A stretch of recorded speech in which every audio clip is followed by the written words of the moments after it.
Well, you've got a lot of interesting messages here too, Sagittarians. They've been a really thoughtful, contemplative bunch of cards, and I think the layout we've done for the month has been really extensive and allowed for a lot of different messages to come through. So we are reading through the columns here. We'll start with this one, the Four of Swords, and then the Blossoming Abundance and the Let Go. So that Four of Swords and the Let Go actually go really well together. The Four of Swords often talks about a need to rest, recuperate, relax, enjoy something. It can insinuate that you have had a lot of things on your mind and you've been trying to work through them one way or another, like put them into priorities, stack them up and order them in and out. So a lot of mind activity, and sometimes this can even relate to ending up with things like headaches or eye strain or neck aches, things along those lines. So the card also symbolises the need to take a break or a recuperation or go somewhere quiet and have a retreat. And I think this Let Go card is the perfect idea of a retreat. This fairy is sitting in a beautiful bush with nature, a bird sitting there, and actually outside my window at the moment is a bird pipping away, probably one of the cats.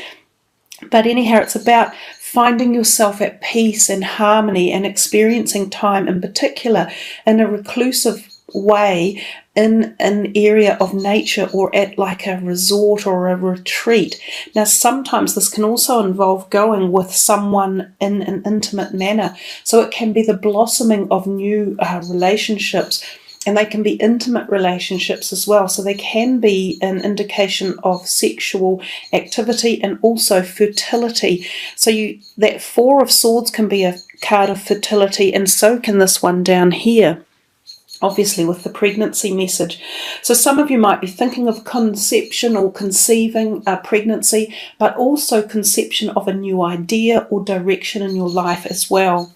Now, the Blossoming Abundance, well, it's the card of manifestation, and of course everyone would love to receive that in a reading, and you have had that luck. So it talks about things in your life starting to bloom and flourish and grow. These could be conceptual ideas that you have had, or even creative ideas from your passionate side of your life, and they're coming now into the flow of abundance and creativity and harmony.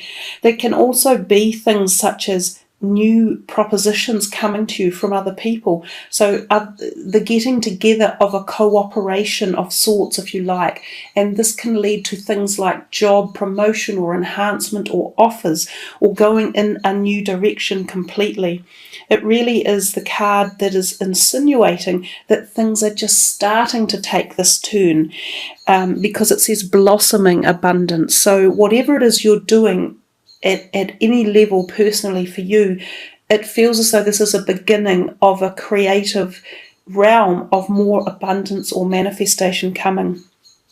And the let go message is, as you surrender the need to control, your relaxed energy rapidly attracts your desires. So again, taking this respite, this breakaway, this calming down of your, fiery energies, which Sagittarians are well known to have, sort of high-spirited, high-fired energy, a little bit like the Aries and Leo. We often don't stop for very long at all. But when you do let go, and when you do calm down and relax, you can often find so much more comes into your mind and so much more available insight and awareness and understanding. So we move to the next row and we see the High Priestess and then the Temple Path and then the Vegetarian. Now, in real terms, those three go very well together.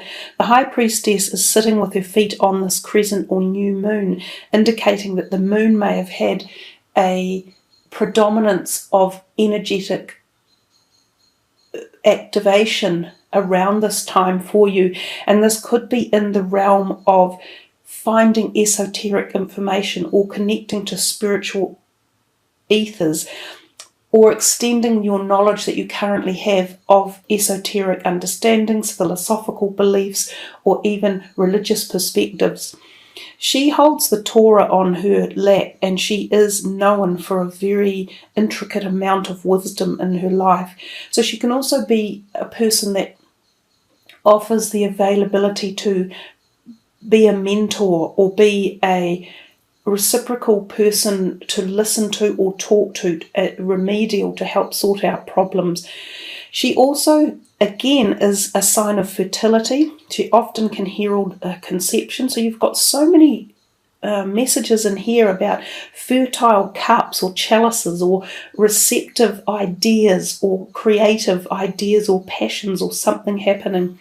She can also insinuate a new relationship, not dissimilar to the Four of Swords, about passion, physical chemistry, actual intimacy between two people, and again the conception of something, and can be this pregnancy. The temple path beneath her is very much about the spiritual journey that your soul is on, and that you are coming towards this heightened awareness of the journey that you are traversing in life, and you are meeting gate points along the way. And as you do, you become more and more exalted at a personal level, and you feel more euphoria and bliss and connection and understanding. It's some of the most powerful things we can ever experience in our life is this amazing journey of our soul's evolution, and of the understanding how, as a human being here on earth, that is just a tiny portion of the journey that we make. It's just for a fragment of a moment of time. And that as we begin to assimilate all these pieces of information together, we start to, piece by piece, like a puzzle, understand what our journey is, where we're headed, where we're going, and where we have been as well. And we come across the temple path, and we are enlightened, and we feel the euphoria of being in a place like that absolute beauty and peacefulness and calm and insight and wisdom. So they all speak together of this could be a time of great event for you at a very personal level. And of course, the bottom card, the Vegetarian, says a new way of eating gives you more energy, greater health, clarity, and strong manifestation abilities. And you had here blossoming abundance. This is a very powerful reading for you guys, for Sagittarius. It's got a lot of in-depth messages that are being forwarded as the cards come down the rows, if you like.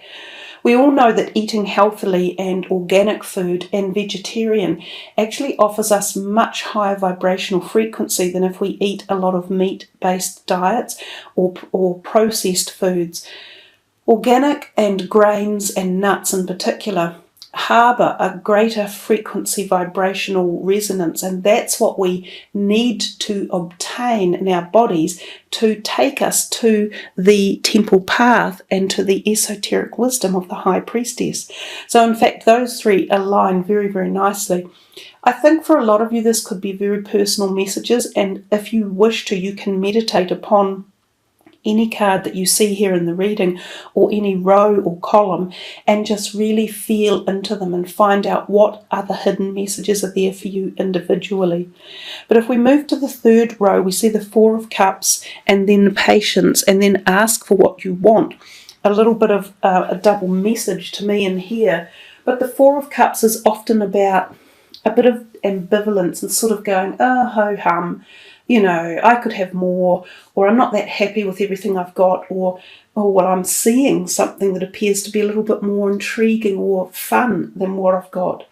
The card is so much a message about suggesting to you that you need to look at what you do have and not disregard it, and know that the grass is not always greener on the other side. Normally when we look at something from a distance, or we look at it in perspective of judging something that we currently have, we're seeing it through one perspective only, and that's usually through rose-coloured glasses.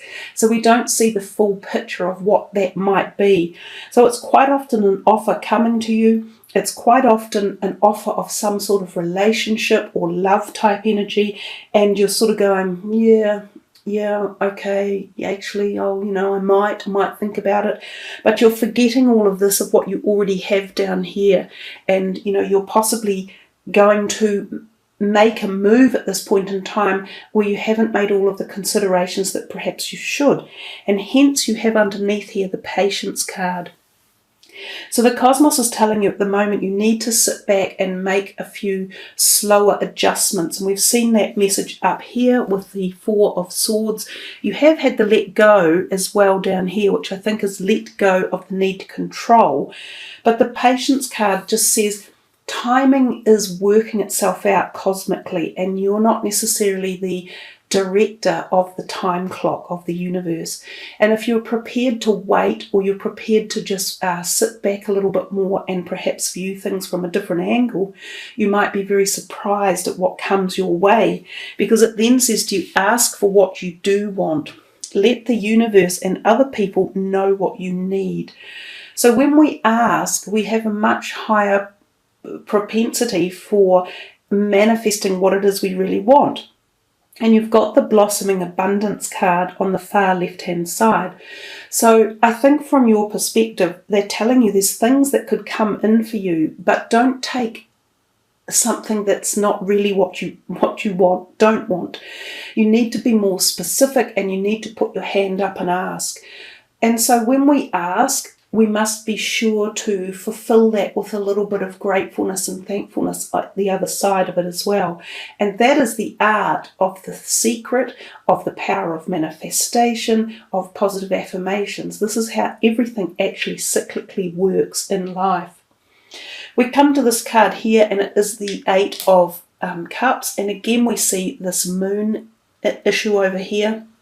I see the High Priestess has another ecliptical moon on the top of her head, which means that the eclipses were definitely affecting a lot of your thoughts, thinkings, directions and ideas as January traversed its path as well. So the Eight of Cups can mean that you are turning your back on something and you are ready to walk away. And sometimes this can be walking away from something that wasn't balanced. And often again, we are talking about relationships. So there's something on your mind about relationships in your life. Some of you seem to be moving into a period where you meet new people, where there's possibly new intimacy coming, where there may be new love or romantic partners, new conception of ideas, philosophies, religious perspectives, esoteric. You know, it feels as though a whole lot of your life you're turning your back on, and you seem to be moving away from it. But at the same time, there's sadness and the anticipation of knowing that this is a big journey that you're headed on. We see this person at the base of what appear to be mountains, and he's walking in the direction of having to climb these mountains. So it's going to be a big journey, and it could be arduous and it could be long, and it could herald things that encompass relationships for you at many levels, personal deep relationships, or even more open relationships with friends or co-workers or community, you know, that whole feeling of community as well. The number 8 might be significant for you one way or another. And we come down here and we have the Envy card. This card, Envy, has turned up with the Four of Swords in a lot of different readings together. It's really quite interesting. So I do suggest you all check your rising and moon signs as well, because you might find some really significant messages within them. The Envy card is a strange one. When we have envy, we prevent the cyclical wheels of manifestation operating in our life. Envy is the one thing that stops us from receiving. So if we ever have envy of any sort, immediately the walls go up and our receptors for manifestation are closed off. That is how the principles of The Secret and such like work. Envy is, you looking out at someone else and going, oh, I wish I had what they had, whether it was a car or more money or a better job or better health or a better love life or whatever. The minute you say, oh, I wish I had that, boom, you've just stopped it from coming in.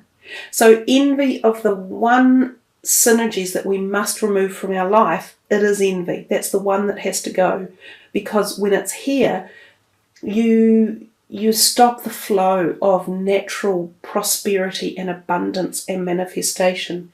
Now, I'm not sure why the card is actually turned up there. Could it be something about this, you're turning and walking away from something here because you've felt envy about someone else's lifestyle or life path or life choice or something? I haven't fitted I haven't managed to fit the envy message in yet, but it's there, so we're talking about it.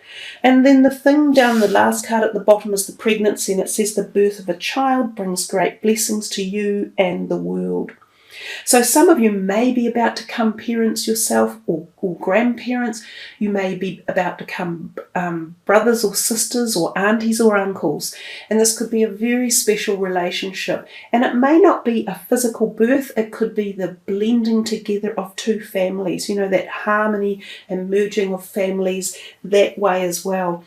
It can also be a slightly broader perspective, as in a new birth of a concept or idea or proposition or relationship. So there we are, Sagittarians. You have quite a profound reading for this February message. And as I said, there was a very profound set of energies that traversed the cosmos and our intergalactical planets in January, especially with the essence of the moon. And the moon does shape so much of our emotional states, and it takes us to places where sometimes we haven't been before, and especially the way the planets are aligned in the last, perhaps 4 or 5 years. We're now experiencing cycles of evolution that we haven't seen for greater than 2,000 years or more.